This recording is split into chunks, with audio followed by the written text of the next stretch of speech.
लोगों को वेलकम करता हूं और यहाँ पे मैं एमसीक्यू का वीडियो लेकर आ चुका हूं, उपस्थित हो चुका हूं। तो आप लोग ज़रूर देखें और जितने भी लोग हैं मैं यही कहूँगा, आप लोग जानते हैं कंपटीशन में उसी का होगा जो अच्छे से क्लियर करके पढ़ेगा। ठीक है, बीच बीच में अगर पढ़ते हैं, अधूरा नॉलेज लेते हैं तो फिर वो दिक्कत हो जाएगा। ठीक है तो इस प्रकार से थोड़ा ही पढ़े, एक ही क्वेश्चन पढ़े लेकिन उसको अच्छे से पढ़ लीजिए।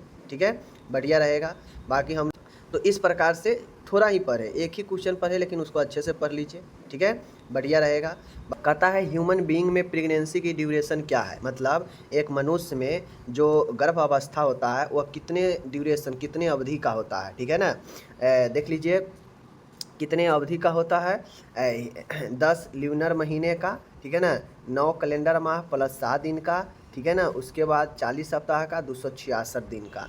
तो अपने राइट आंसर कितना होगा, ऑप्शन डी 266 दिन का।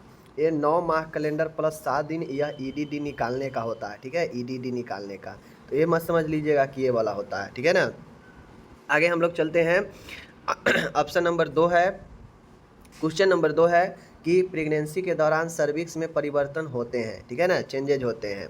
क्या चेंजेज होते हैं, सर्विक्स का नर्म होना, ठीक है, हाइपरट्रोफी और hyperplasia of elastic connectivity tissue और हाइपरप्लेसिया होता है। उपरोक्त में से सभी जो दो का राइट आंसर होगा वह ऑप्शन डी होगा। प्रेगनेंसी के दौरान सर्विक्स नरम भी हो जाता है, ठीक है, ग्रीवा जिसे बोलते हैं। साथ में इसमें हाइपरट्रोफी यानी इसमें फैलाव भी होता है और इसमें हाइपरप्लेसिया ऑफ इलास्टिसिटी, मतलब इलास्टिसिटी मतलब समझ रहे हैं ना, लचीलापन का गुण भी इसमें पाया जाता है। और साथ में इसमें हाइपरप्लेसिया तो होता ही है, इसलिए ऑप्शन डी राइट होगा। ठीक है, 3 का क्वेश्चन है, आप लोग यहाँ पे अच्छे हैं, देख लीजिए 3 का।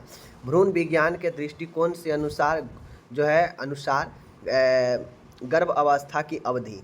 अब यहाँ पे समझने वाला समझ गए होंगे, भ्रूण विज्ञानों के दृष्टिकोण के अनुसार, समझ रहे हैं, अनुसार गर्भ अवस्था की अवधि जो होती है वह कितनी होती है। 10 ल्यूनर माह, 9 कैलेंडर माह प्लस 7 दिन, 40 सप्ताह, 266 दिन। ठीक है, तो 3 का राइट आंसर क्या होगा, डी ही होगा, 266 दिन। ठीक है, इसको याद रखना है। आगे है, गर्भावस्था के दौरान फॉलिक एसिड की कमी से क्या होता है। गर्भावस्था के दौरान फॉलिक एसिड की अगर कमी होता है शरीर में तो उससे क्या होगा। ठीक है, गर्भावस्था के दौरान, प्रेगनेंसी के दौरान फॉलिक एसिड की कमी से होता है एक्ट्रोफी ब्लेडर, इसोफेगल एट्रेसिया, स्पाइना बाइफिरा, जन्मजात डाइफ्रेमेटिक हर्निया। तो जो बच्चा होता है उसमें स्पाइना बाइफिरा जो होता है, जो आपके रीढ़ की हड्डियों को कुबर की तरह निकल जाता है पीछे की तरफ, तो वह वाला स्पाइना बाइफिरा फॉलिक एसिड की कमी से होता है। ठीक है, 5 नंबर का क्वेश्चन है, यहाँ पे देख लीजिए, कीटोएडोसिस। ठीक है, कीटोएडोसिस होता है किसकी कमी से, कीटोएडोसिस होता है किसकी कमी से, कार्बोहाइड्रेट की कमी से, प्रोटीन, वसा, मिनरल्स की कमी से। तो कीटोएडोसिस जो होता है वह आपके कार्बोहाइड्रेट की कमी से होता है। ठीक है, याद रखना है। 6ठा नंबर का क्वेश्चन है, स्तन ब्रेस्ट किस ग्रंथि का मॉडिफिकेशन है, मतलब ब्रेस्ट जो है स्तन वह किस ग्लैंड का मॉडिफिकेशन है, मतलब रूपांतरण है। ठीक है, सीबेसियस ग्रंथि का, इंडोक्राइन ग्रंथि का, एपोक्राइन ग्रंथि का एंड स्वीट ग्लैंड का, स्वीट ग्रंथि का। तो हमें इसमें बताना है किसका मॉडिफिकेशन है, तो राइट आंसर होगा स्वीट ग्लैंड का। ठीक है, राइट आंसर क्या होगा, स्वीट ग्लैंड का। राइट आंसर क्या होगा अपना, स्वीट ग्लैंड का मॉडिफिकेशन है ब्रेस्ट। ठीक है, 7वां नंबर का क्वेश्चन है, प्रथम टाइमेस्टर है। ठीक है, प्रथम टाइमेस्टर जो होता है वह कितने समय को हम लोग कहते हैं, ये सब जानकारी वाला क्वेश्चन है। ठीक है, फर्स्ट ट्राइमेस्टर जो होता है वह प्रथम 12 सप्ताह, 13 से 28 सप्ताह, 29 से 40 सप्ताह, इनमें से कोई नहीं। तो फर्स्ट ट्राइमेस्टर जो होता है उसे हम लोग जो कहते हैं ऑप्शन ए, प्रथम 12 सप्ताह जो होता है वह फर्स्ट ट्राइमेस्टर होता है। ठीक है, 8वां क्वेश्चन है द्वितीयक ट्राइमेस्टर होता है कितना, ठीक है। तो देख लीजिए प्रथम 12 सप्ताह, 13 से 28 सप्ताह, 29 से 40 सप्ताह, उपरोक्त में से कोई नहीं।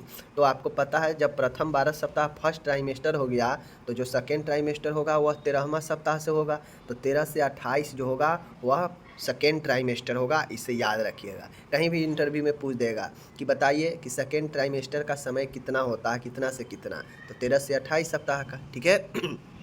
ओके, आगे हम लोग चलते हैं। 9वां नंबर है तृतीय ट्राइमेस्टर का समय क्या होता है। तृतीय ट्राइमेस्टर का समय क्या होता है यहाँ पे बताना है।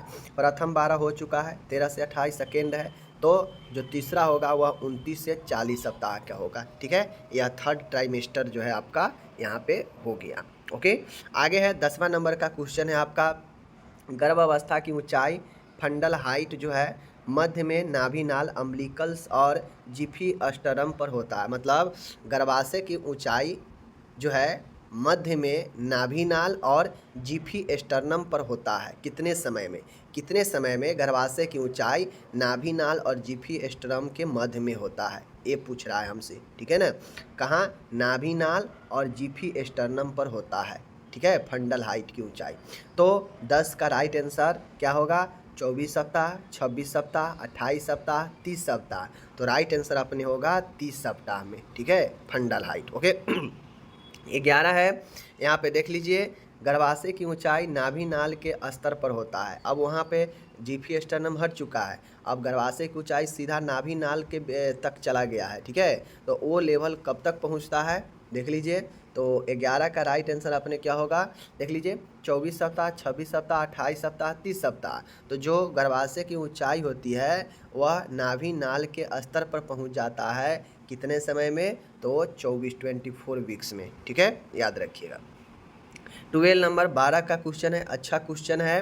गर्भाशय की ऊंचाई नाभिनाल और सिम्फेसिस प्यूबिस के मध्य में होता है कितने समय में, 12 का अच्छा क्वेश्चन है। 16 सप्ताह, 26 सप्ताह, 28 सप्ताह, 30 सप्ताह। यानी गर्भाशय की ऊंचाई जो है वह नाभिनाल और सिम्फेसिस प्यूबी के मध्य रहता है, कब, तो राइट आंसर अपने होगा ऑप्शन नंबर ए 12 सप्ताह।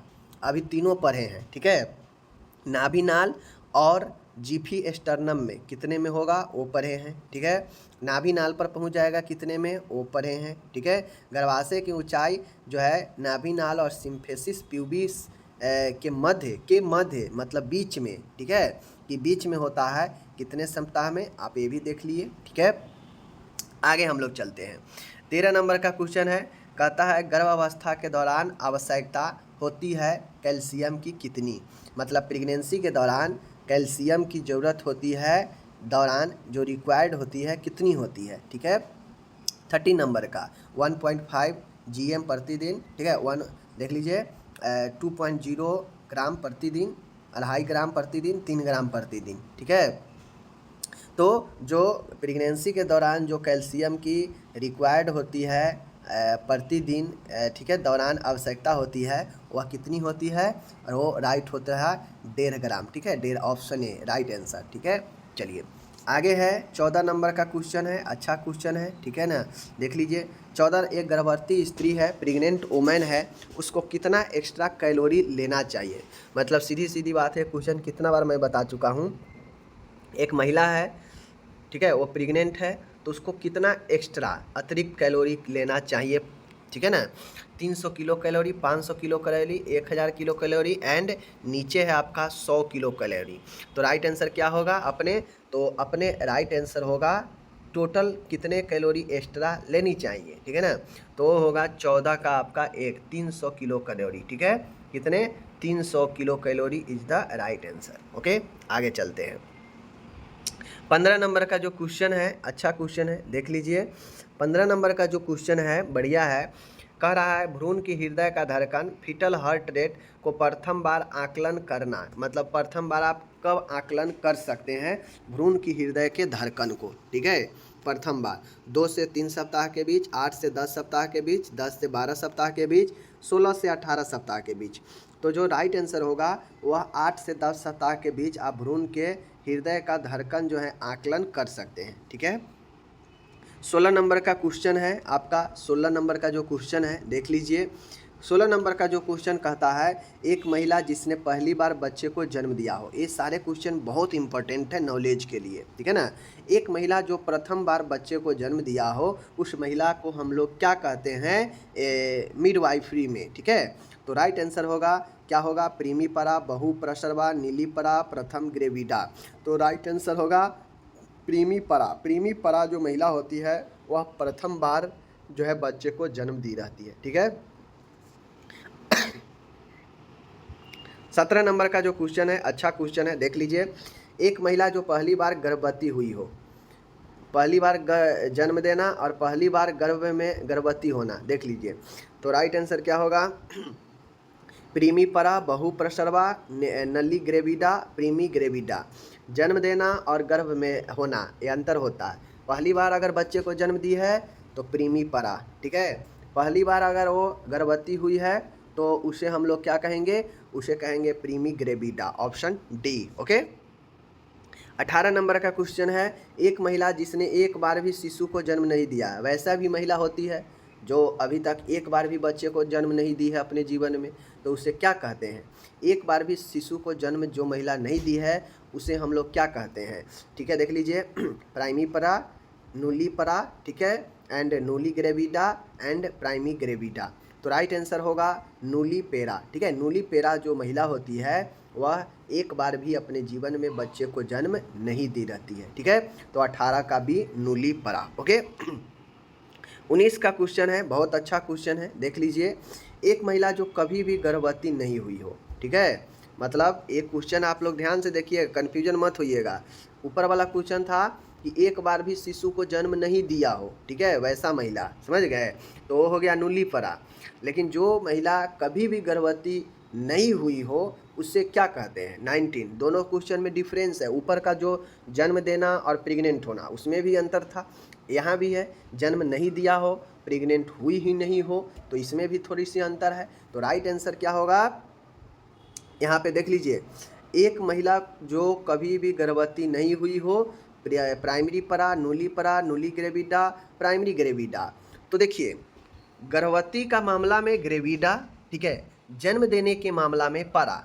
तो अगर कभी भी बच्चे को जन्म नहीं दिया हो तो नूली परा, अगर प्रेग्नेंट ही नहीं हुई हो तो नूली ग्रेविडा। बातें को समझ रहे हैं। उसी प्रकार से ये भी था प्राइमरी परा वाला और प्राइमरी ग्रेविडा वाला, समझ रहे हैं ना।